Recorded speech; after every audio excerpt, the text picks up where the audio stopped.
समाचार सेवा प्रभाग से प्रस्तुत है हमारा साप्ताहिक कार्यक्रम पब्लिक स्पीक।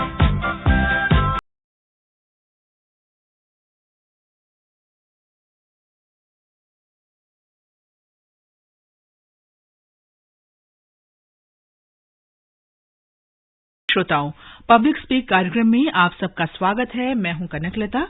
आज हम भूकंप से होने वाले नुकसान से बचाव के उपायों पर चर्चा करेंगे।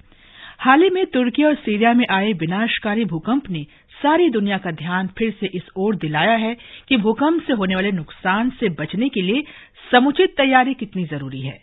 बिना किसी पूर्व सूचना के आया भूकंप किसी भी देश को हिला सकता है।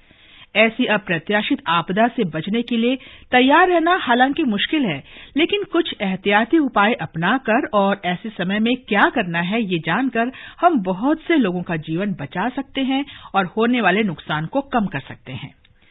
श्रोताओं, भूकंप से बचाव की तैयारियों पर आपके सवालों के जवाब देंगे राष्ट्रीय आपदा प्रबंधन प्राधिकरण के सदस्य कृष्ण एस वत्स और नीति और योजना के संयुक्त सचिव कुणाल सत्यार्थी। आप दोनों का इस कार्यक्रम में स्वागत है। श्रोताओं, हमें आपकी फोन कॉल्स का इंतजार है। स्टूडियो की फोन लाइंस खुली हैं।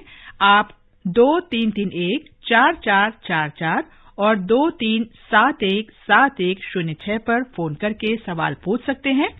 दिल्ली से बाहर के श्रोता इन नंबरों से पहले 011 लगाना न भूलें।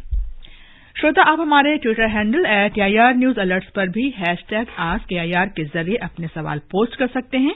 ये कार्यक्रम हमारे mobile app news on AIR और दूरदर्शन की DTH सेवा पर भी उपलब्ध है। पहला सवाल वत्स जी, हम ये जानना चाहेंगे कि भूकंप आने के क्या कारण हैं? तो धरती के भीतर जो टेक्टोनिक प्लेट्स होते हैं वो हमेशा मूव करते रहते हैं। तो जब वो मूव करते हैं तो कहीं न कहीं वो टकराते हैं, एजेस पर वहां फ्रिक्शन होता है और उसके कारण स्ट्रेस होता है।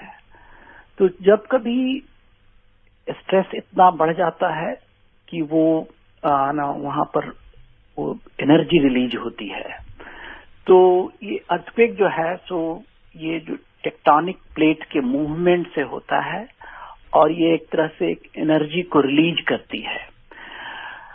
दो तरह के भूकंप होते हैं, एक तो इंट्राप्लेट होता है और एक इंटरप्लेट होता है। इंटरप्लेट अर्थक्वेक तब होता है जब कि दो प्लेट आपस में टकराते हों या वो प्लेट बाउंड्रीज पर होता है, और इंट्राप्लेट होता है जो एक ही प्लेट होता है, उसके अंदर जो स्ट्रेस होता है वो जब स्ट्रेस रिलीज होता है तो उसके कारण इंट्राप्लेट होता है। हमारे यहाँ जो 80 से 90% भूकंप होते हैं वो इंटरप्लेट होते हैं और 10 से 20% जो होते हैं वो इंट्राप्लेट होते हैं। तो जैसे हमारा, अगर मैं उदाहरण के तौर पर हिमालय का जो क्षेत्र है वहाँ भूकंप प्रवणता बहुत ज्यादा है, तो वह इंटरप्लेट वहाँ भूकंप होता है। वहाँ जो है सो इंडियन प्लेट और तिब्बतन प्लेट वहाँ एक दूसरे से टकराते हैं और उस टकराहट से जो एनर्जी वगैरह रिलीज होती है उसके कारण भूकंप प्रवणता वहाँ ज्यादा है।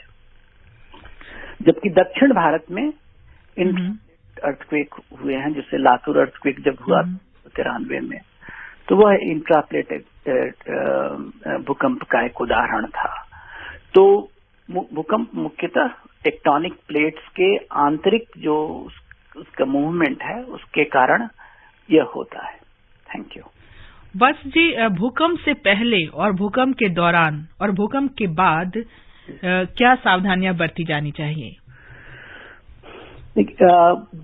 एक तो कि आपको थोड़ी भूकंप प्रवणता की जानकारी थोड़ी रहनी चाहिए। आप जिस क्षेत्र में रह रहे हैं अगर वहाँ भूकंप प्रवणता है तो एक तो कि आप जिस घर में रह रहे हैं उस घर में थोड़ा आवश्यक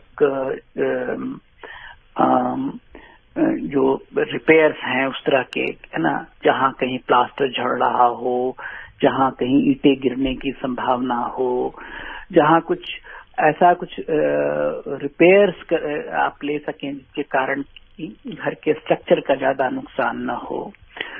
फिर जो फर्नीचर्स हैं, जो ग्लासेस हैं, इन सबको थोड़ा आप फिक्स कर लें अच्छे से, ताकि जब भूकंप आए तो ये आप पर गिरे ना।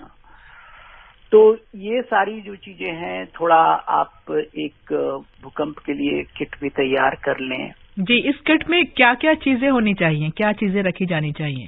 जी, जो आपने किट के बात की, आपातकालीन किट जो तैयार रखना चाहिए, उसमें क्या चीजें रखी जानी चाहिए? मतलब हमें क्या चीजें रखनी चाहिए ताकि भूकंप के समय हम उससे लेकर बाहर जा सके? या कुछ टॉर्च की व्यवस्था तो जरूर होनी चाहिए, है ना। फिर कुछ आप खाने पीने का सामान रख सकते हैं। कुछ आपको वो जो फर्स्ट एड के लिए जो आवश्यक दवाइयां हैं वो आप रख सकते हैं। तो ये सब चीजें हैं जो कि आप एक किट में रख सकते हैं, और जब भी भूकंप आए तो इस किट का इस्तेमाल हम कर सकते हैं। हमारे साथ जुड़ रहे हैं अभिषेक सिलीगुड़ी से। अभिषेक जी, अपना सवाल पूछिए। जी, सभी पैनलिस्ट को मेरा नमस्कार। जैसे कि तुर्की और सीरिया में काफी मतलब व्यापक पैमाने पे विनाशकारी हमने भूकंप देखा वहां पे, और इंडिया के बारे में भी प्रेडिक्शन बताया जा रहा है कि हिमालयन रीजन और मे बी पाकिस्तान और इंडिया के रीजन में कुछ जगह भूकंप आ सकते हैं। तो क्या इसके गवर्नमेंट स्तर पर क्या ऐसा कोई पॉलिसी आ सकता है जिससे हमें इस मतलब विनाशकारी भूकंप से बचने में मतलब सहायता मिल सके, जैसे मतलब बिल्डिंग कंस्ट्रक्शन या फिर जितने भी। कुणाल जी, आप बताइए। अभिषेक जी, इसमें बहुत अच्छा सवाल आपका। जो सरकार है उसकी बहुत सारी पॉलिसीज और गाइडलाइंस बनी हुई हैं जो आपको बताती हैं क्या करना चाहिए, क्या नहीं करना चाहिए। जैसे कि एक होम ओनर्स गाइड है अर्थक्वेक के बारे में, 2019 में एनडीएमए ने बनाया था। उसके बाद सिंप्लीफाइड गाइडलाइन है अर्थक्वेक सेफ्टी के। तो कई सारी गाइडलाइंस और दिशा निर्देश एनडीएमए ने और भारत सरकार ने कई अपने 20 सालों में कई सारे निर्देश निकाले हैं। उनकी अगर अनुपालना की जाए तो भूकंप की स्थिति में, भूकंप का आना तो तय है जब आता है तो, बट उसमें आपको नुकसान कम से कम हो सके ऐसी सारी चीजें लिखी हुई हैं।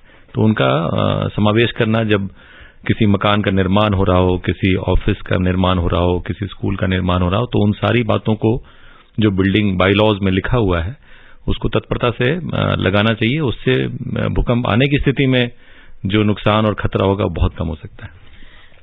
कुणाल जी, हाल में हमने कम तीव्रता के भूकंप के कई झटके महसूस किए हैं, तो क्या ये कोई बड़ा भूकंप आने का पूर्व संकेत है?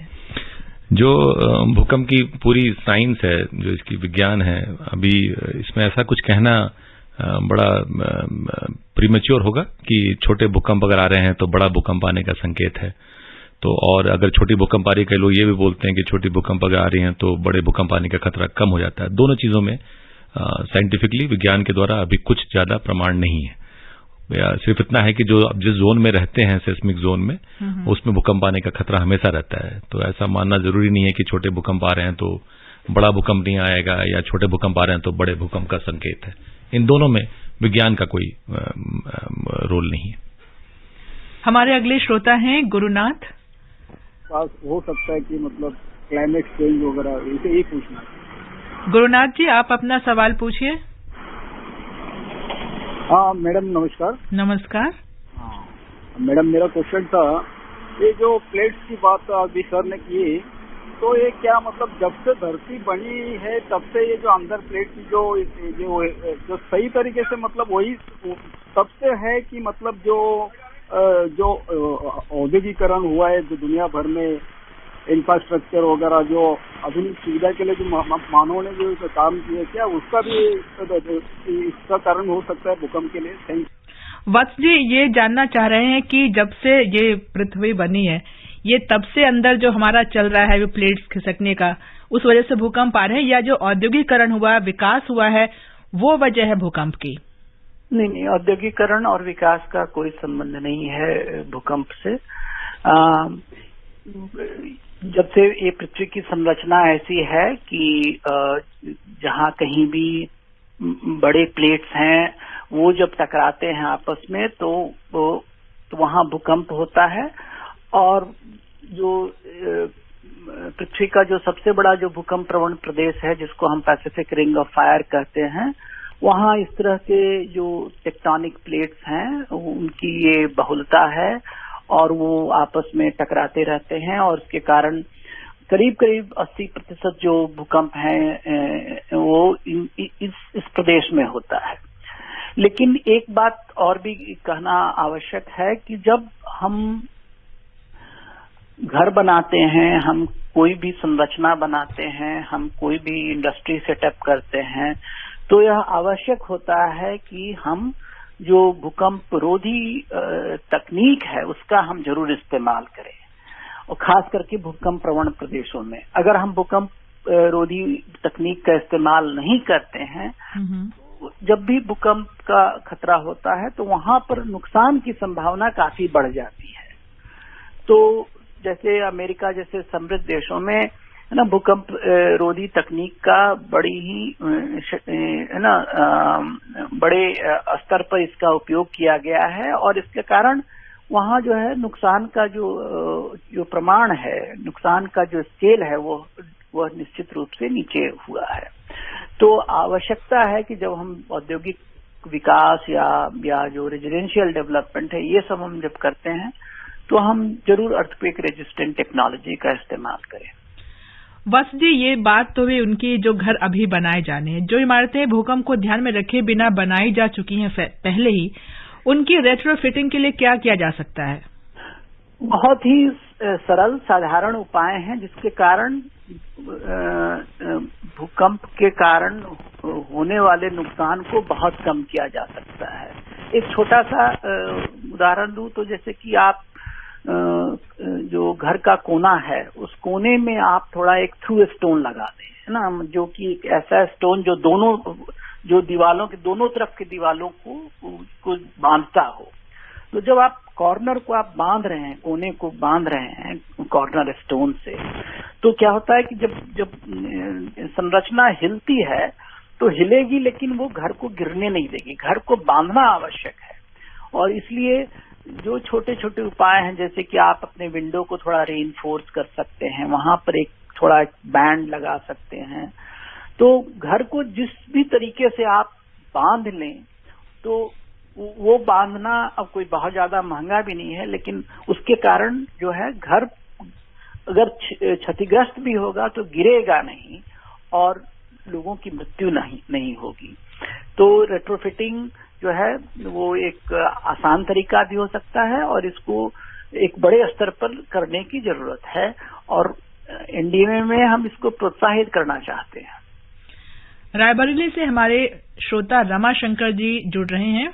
रमाशंकर जी नमस्कार। नमस्कार मैडम, ये मैं पूछना चाहता था कि जो हम जानते हुए भी कि पेड़ पौधों पे आधारित है भूकंप और ये सब चीजें, तो हम निरंतर जो है इन चीजों पे केवल कुठाराघात ही करते जाते हैं, इन पे कोई रोक नहीं लगती है।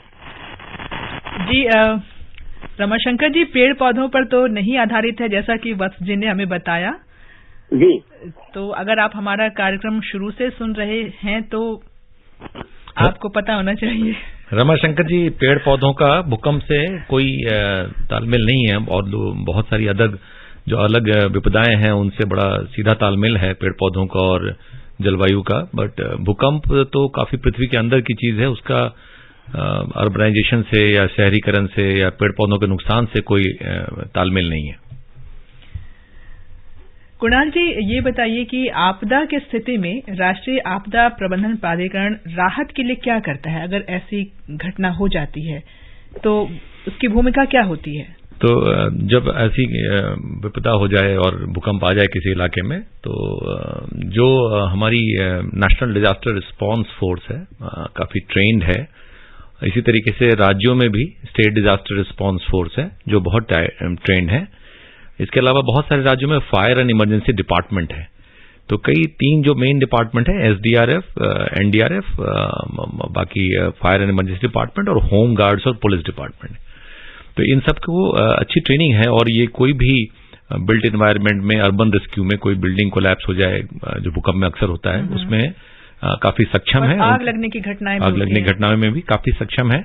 और जो इनकी इक्विपमेंट्स हैं, जो इनकी डॉग स्क्वाड है, अभी भी टर्की गए थी एनडीआरएफ की टीम हमारी, तो काफी सक्षम है और वो रिस्पॉन्ड करती हैं काफी एफिशिएंटली। एनडीएमए के क्या कोई हेल्पलाइन नंबर भी है जिस पर आपदा में बचे हुए लोग या उनके परिवार के लोग फोन करके अपने संबंधियों के बारे में पता कर सके या मदद मांग सके? तो पूरे देश में अब एक ही नंबर 112 नंबर है 112, जिसपे आप किसी भी आपदा के लिए फोन कर सकते हैं। तो सारी नंबर्स जो पहले चलती थी, अब एक एनडीएमए का प्रोग्राम है कि पूरे देश में वन नेशन वन नंबर होना चाहिए, तो 112 नंबर पे आप फोन कर सकते हैं और उस पर तत्परता से कार्रवाई की जाती है। क्या कोई ऐसा सिस्टम उपलब्ध है हमारे देश में जिससे भूकंप से होने वाले नुकसान को रोका जा सके? भूकंप से होने वाले नुकसान को रोकना तो मानव के, आपने अभी तुर्की का एग्जाम्पल देखा है, लेकिन वहां तैयारी इतनी नहीं थी जैसे कि जापान में होती। जापान जो है वो दुनिया का सबसे ज्यादा भूकंप की संभावना वाला क्षेत्र है, लेकिन वहां लोगों ने अपने आप को इस तरह से तैयार किया है, अपनी इमारतों को, अपने लोगों को, कि बड़े बड़े भूकंप आने के बाद भी वहां जानमाल का इतना नुकसान नहीं होता जितना कि उसी तीव्रता या उससे कम तीव्रता का भूकंप जब किसी और देश में आता है तो नुकसान होता है। तो उसमें आपने सही बताया, जापान का एग्जाम्पल बहुत सही है, क्योंकि कई शहर ऐसे हैं जो पूरे भूकंप से प्रभावित हुए और गिर गए और उसको दोबारा बनाया गया है। तो काफी जापान में इस पे काम हुआ है बिल्डिंग को रेजिलिएंट बनाने के लिए। तो दो चीजें हैं, एक तो जो हमारी इमारतें हैं या जो बिल्ट एनवायरनमेंट है, जो बिल्डिंग्स हैं, वो ऐसी बननी चाहिए जो भूकंप के प्रति सक्षम हो अपने आप को संभालने के लिए, 7 की 8 की भूकंप आए तो। बट दूसरा जो बड़ा जरूरी चीज है कि लोगों को इसके बारे में जागरूक किया जाए और तैयार किया जाए कि भूकंप की स्थिति में वो क्या कर सकते हैं, क्या नहीं कर सकते हैं। तो उस पर काफी काम हमारे देश में हुआ है। जैसे नेशनल स्कूल सेफ्टी प्रोग्राम चलाया गया था और आज के दिन में सारे बच्चे और सारे टीचर्स इस बात को जानते हैं कि भूकंप की स्थिति में हमें टेबल के नीचे चले जाना चाहिए, बिल्डिंग से दूर होना चाहिए, खिड़कियों से दूर होना चाहिए, दरवाजों से दूर होना चाहिए। तो अवेयरनेस बहुत जरूरी है। तो इस तरह के कार्यक्रम चलाने की कोई आप लोगों की योजना है कि स्कूलों में और कार्यस्थलों पर लोगों को प्रशिक्षित किया जाए, उनमें अवेयरनेस लाई जाए कि जब भूकंप आए तो स्थिति में हमें क्या करना चाहिए? क्योंकि भूकंप को तो रोका नहीं जा सकता, लेकिन हम बचने को उपाय जरूर ढूंढ सकते हैं। तो इसके लिए जब मैं बता रहा था आपको, एजुकेशन डिपार्टमेंट के साथ, मिनिस्ट्री ऑफ एचआरडी के साथ काफी बड़ा प्रोग्राम 4 साल चलाया गया एनडीएमए के द्वारा, जिसको नेशनल स्कूल सेफ्टी प्रोग्राम बोलते हैं। उसमें सारे शिक्षकों को ट्रेन किया गया, पूरी उसकी मॉड्यूल बनाई गई, छोटे छोटे बुकलेट और ब्रोशर बनाए गए, छोटे छोटे मटेरियल बनाई गई बच्चों को बताने के लिए। तो आज के दिनों में पूरे देश में सारे बच्चों को और सारे नागरिकों को ये पता है, 2-3 चीजें तो बड़ी अमूमन पता है। बड़े लोगों को भी प्रशिक्षित करने की जरूरत है। बिल्कुल जरूरत है, और वो शायद अभी हमारे यहाँ नहीं हो रहा है। नहीं, अभी हम काफी बड़ा एक प्रोग्राम बनाने की कोशिश कर रहे हैं जिसमें बड़े लोगों को भी शिक्षित किया जाएगा। श्रीकांत है हमारे अगले श्रोता बेंगलोर से। श्रीकांत जी, क्या जानना चाहते हैं आप? श्रीकांत जी, आप हमें सुन पा रहे हैं? श्रीकांत जी से फिलहाल हमारा संपर्क नहीं हो पा रहा है।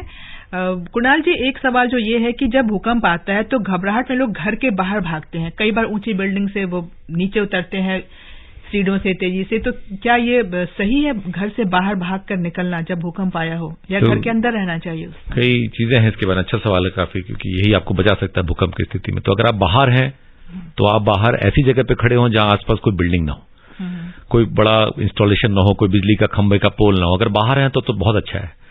जो आपने सवाल पूछा कि अंदर क्या कर सकते हैं, तो कोई घबराहट की जरूरत नहीं है। एक तो लिफ्ट का इस्तेमाल बिल्कुल ना करें, और अगर आप 11वें फ्लोर पर रहते हैं, अगर चल के आना चाहेंगे तो भूकंप आपसे पहले पहुंच जाएगा, तो निकलने की जरूरत नहीं है। अगर आप इंडोर हैं और भूकंप आ गया है तो 2-3 चीजें बड़ी इंपॉर्टेंट है। एक तो अपने आप को देख लें कहां पर हैं आप, और आपके ऊपर कोई शैंडलियर न लगा हो, कोई ऐसी चीज न लगी हो जो आपके ऊपर गिर जाए, तो उससे दूर हो जाए, पहला। दूसरा, अगर कोई टेबल या बिस्तर हो या बेड हो, आप उसके नीचे चले जाएं। तीसरा, अगर ऐसी कोई भी चीज नहीं मिलती है तो अपने सर को और आंख को और ढककर नीचे की तरफ आप बैठ जाएं, और किसी कोने की जगह पर बैठ जाएं जहां कोई गिरने का खतरा ना हो, कोई अलमारी हो। ऐसा आपको तैयारी अमूमन अपने घर में कर लेना चाहिए। आपको पता होना चाहिए कि घर में अगर भूकंप की स्थिति हो तो मैं कहां पर जाकर सेफ हो सकता हूं। तो इसलिए भाग के जाने की जरूरत नहीं है, बिकॉज उसमें आपका नुकसान होगा। बहुत ज्यादा दूर अगर आपसे रहते हैं, बाहर निकल नहीं सकते, तो घबराने की जरूरत नहीं है। अंदर रह के भी आप बच सकते हैं, तो उसमें आप बीच में फंस जाएंगे तो मुश्किल होगी। वत्स जी, आपसे एक सवाल है कि भूकंप जब आता है तो सहायता दल को वहां पहुंचने में थोड़ा वक्त लग जाता है, और अगर रास्ते अवरुद्ध हो गए हों तब और ज्यादा वक्त लग सकता है। ऐसे में तुरंत मदद के लिए सबसे निकट व्यक्ति ही काम आता है। तो अगर कोई अपने पास घायल व्यक्ति को देखे या पता चले कि मलबे में कोई दबा हुआ है तो तुरंत क्या करना चाहिए आम आदमी को, हमारे जैसे लोगों को? देखिए, एक तो ये है कि अगर हम एक दूसरे की मदद कर सकते हैं तो जरूर करें, लेकिन अगर बहुत बड़ा मलबा हो तो हमें जो रिस्पॉन्डर्स हैं, इमरजेंसी रिस्पॉन्डर्स हैं, की ही मदद लेनी चाहिए, क्योंकि अगर हम बिना कुछ इक्विपमेंट के अगर हम मलबे के अंदर जाने की कोशिश करें तो हमारा ही नुकसान हो सकता है। तो अगर हम लोगों को थोड़ा बहुत मदद कर सकते हैं तो जरूर करें, लेकिन अगर मलबा काफी बड़ा है और उसमें अंदर जाना मुश्किल है तो और आपके पास प्रशिक्षण न हो तो आप अंदर मलबे के अंदर तो न जाएं। और लोगों को बस ये जरूर आगाह करें जो मलबे में हैं कि भाई आप रहें, हम कोशिश कर रहे हैं कि हम आपकी मदद जल्दी से जल्दी। मतलब उनका आत्मविश्वास बढ़ाते रहना चाहिए कि घबराने की बात नहीं है, मदद पहुंचने वाली है। गाजियाबाद से हैं यामीन हमारे साथ। हेलो जी, चंद्रिका जोशी जी, नमस्कार जी। मैं कनकलता बोल रही हूँ। अच्छा जी, सर कोई नहीं, चलो जी। मैं यामीन भाई, रेडियो वाला, चिरोड़ी लोनी जिला। मैं ये जानना चाह रहा हूँ, जैसे कि भूकंप आने की संभावना किन क्षेत्रों में ज्यादा होती है? पहाड़ी क्षेत्र में, मैदानी इलाकों में या तराई क्षेत्र? यामीन जी, भूकंप आने की जो स्थिति है वो उस पर नहीं डिपेंड करती आप कहाँ हैं। पहाड़ी क्षेत्रों में तो ज्यादा है हिमालय के कारण, बट पूरे देश को कई सेस्मिक जोन में बांटा गया है। तो ये जानकारी होना जरूरी है कि आप किस जोन में हैं। तो जितनी ज्यादा छठे जोन में है या 5वें जोन में है तो ज्यादा खतरा है, जो 4 में है, 3 में है, 2 में है। तो इसलिए इससे कोई फर्क नहीं पड़ता आप कहां पर हैं। इस पूरे भारतवर्ष को बांटा गया है कई जोन में। तो आप, अच्छा सवाल है, बट आप जहां भी हैं वहां पता कर लें आप किस जोन में है। तो जोन पे डिपेंड करता है, नहीं कि आप समुद्र किनारे हैं, नदी किनारे हैं या पहाड़ में। वत्स, भूकंप के बाद कई बार सुनामी आने का खतरा रहता है, तो समुद्र के किनारे रहने वाले लोगों को भूकंप के बाद क्या सावधानी बरतनी चाहिए? कि आप समुद्र तट पर न जाएं, है ना, और वहां से दूर रहें। सुनामी का जो की वार्निंग को सुने और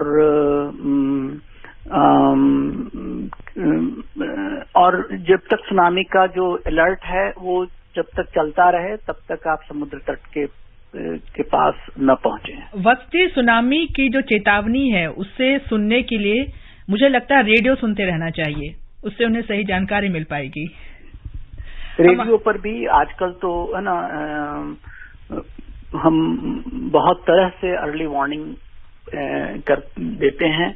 मोबाइल पर भी हम दे सकते हैं, टेलीविजन पर भी दे सकते हैं। और सुनामी का जो खतरा है उसमें कभी कभी हम लोग को 1-2 घंटे का वक्त मिल जाता है।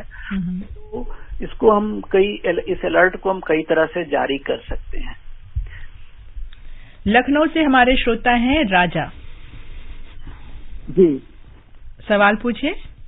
जी जी, ये जानना चाहता था कि जैसे जब भूकंप आता है तो काफी मतलब अफरा तफरी मच जाती है, काफी लोग परेशान हो जाते हैं।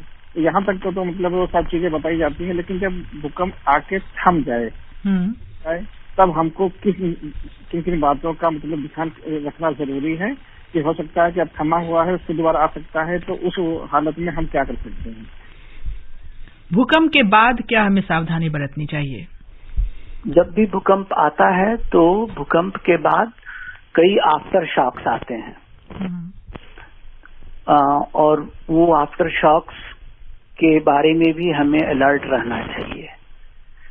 तो और कभी बड़ा भूकंप आता है तो कभी 2-3 दिन, 4 दिन, 5 दिन है ना, वो आफ्टर शॉक्स आते रहते हैं और इन आफ्टर शॉक्स में भी नुकसान होने की काफी संभावना रहती है। 2015 में जो नेपाल में अर्थक्वेक आया था उसके बाद जो आफ्टर शॉक्स आए थे उसमें भी लोग मरे थे। तो हमें हमेशा इस आफ्टर शॉक्स को मॉनिटर करते रहना चाहिए और भूकंप के सारे खतरों के प्रति सावधान रहना चाहिए। कोई भी ऐसा जो कमजोर घर हो, मकान हो, उसमें में कम से कम 3-4 दिन हम न रहें, कुछ बाहर रहें, कुछ ऐसे सेफ स्ट्रक्चर में रहें, तो वो ज्यादा बेहतर होगा। पहाड़ी वाले इलाकों में लोगों को किन विशेष बातों का ध्यान रखना चाहिए? फिर से प्रश्न को फिर से दोहराएं। जो पहाड़ी क्षेत्र हैं वहां जब भूकंप आता है तो इससे लोगों को पहले से किस तरह से तैयार रहना चाहिए ताकि कम से कम नुकसान हो और अपना बचाव कर सकें? पहाड़ी क्षेत्रों में कम से एक तो है कि जो घर हम बनाते हैं वो थोड़ा लाइट होना चाहिए, तो उससे है ना, क्योंकि पहाड़ी क्षेत्रों में क्या भूकंप के कारण भूस्खलन की भी संभावना रहती है। तो जब भी अर्थक्वेक आता है तो वहां पर वो भूस्खलन की भी प्रक्रिया शुरू हो जाती है। तो एक तो यह कि थोड़ा घर जो है थोड़ा हल्के किस्म के होने चाहिए कि अगर घरों में जो डैमेज भी हो तो उसके कारण जान माल की क्षति कम से कम हो।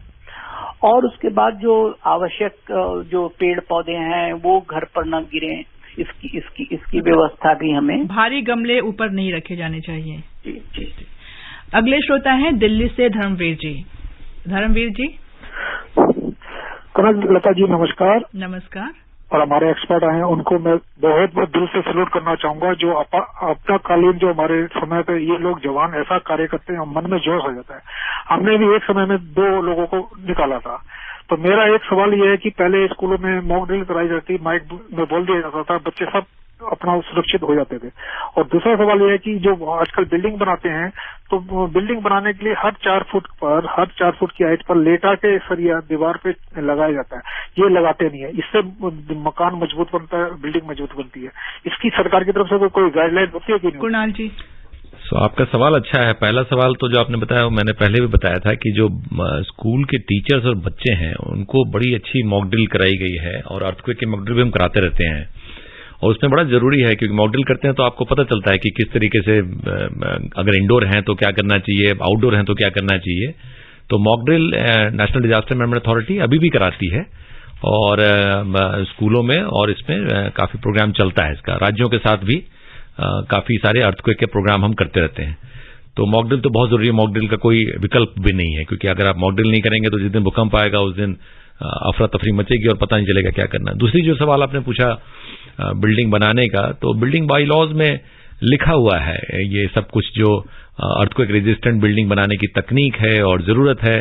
अब किसी कारणवश अगर लोग नहीं लगा रहे हैं तो वो अपने लिए भी दुर्घटने का इंतजाम कर रहे हैं और पड़ोसियों के लिए भी कर रहे हैं। तो इसको लगाना अनिवार्य तो है ही है और इसको प्रोत्साहन भी मिलना चाहिए लगाने के लिए।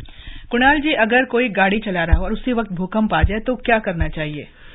सबसे जरूरी है कि कई बार लोग सोचते हैं कि गाड़ी से निकल जाना चाहिए बाहर या गाड़ी के अंदर बैठे रहना चाहिए। तो पहली चीज है कि अपनी गाड़ी की लोकेशन देख लें। गाड़ी की लोकेशन किसी बड़ी बिल्डिंग के आसपास नहीं होना चाहिए, किसी बड़े पेड़ के आसपास नहीं होना चाहिए, किसी बिजली के खंभे के आसपास नहीं होना चाहिए। दूसरा है कि जब भूकंप काफी तीव्र गति की आती है तो कई सारी स्ट्रक्चरल फॉल्ट हो जाते हैं। जैसे आप कोई ब्रिज क्रॉस करना चाहें तो वो डैमेज हो सकता है, आपको नहीं पता आप गाड़ी से जा रहे हैं। तो अमूमन अच्छी सेफ जगह पे जाके गाड़ी को लगा देना चाहिए, ना कि आप शहर में घूम रहे हैं, क्योंकि उस समय कौन सी सड़क का किस बिल्डिंग की क्या स्थिति है। बहुत सारी डैमेज ऐसी होती है क्योंकि बिल्डिंग गिर जाता है सड़क के ऊपर। तो गाड़ी को सेफ जगह देखकर, आसपास कोई लंबी चौड़ी बिल्डिंग ना हो, कोई पेड़ पौध ना हो, कोई बिजली का खंभा ना हो, वहां पे खड़ा करके गाड़ी के अंदर बैठे। अब समय हो रहा है कार्यक्रम को समाप्त करने का। हम अपने उन सभी श्रोताओं का आभार व्यक्त करते हैं जिन्होंने फोन लाइन्स और डिजिटल माध्यम से इस कार्यक्रम में हिस्सा लिया। कृष्ण एस वत्स जी और कुणाल सत्यार्थी जी स्टूडियो में आने और श्रोताओं के सवालों के जवाब देने के लिए आपका बहुत बहुत धन्यवाद। श्रोताओं, आपको ये कार्यक्रम कैसा लगा? कार्यक्रम के संबंध में आप अपने सुझाव हमें ईमेल कर सकते हैं। पता है airnsttalks@gmail.com। कार्यक्रम को दोबारा सुनने के लिए आप हमारी वेबसाइट newsonair.nic.in पर लॉगिन कर सकते हैं।